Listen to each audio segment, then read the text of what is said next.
Today, we are gathered here on behalf of our brother Ike, and his new to-be wedded wife, Sister Shoma.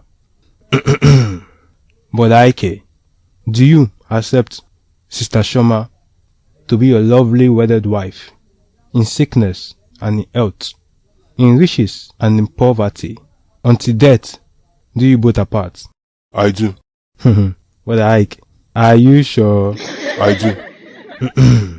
Sister Shoma, do you accept Brother Ike as your lovely wedded husband, in sickness and in health, in riches and in poverty, until death do you both apart? I do. Amen? Amen.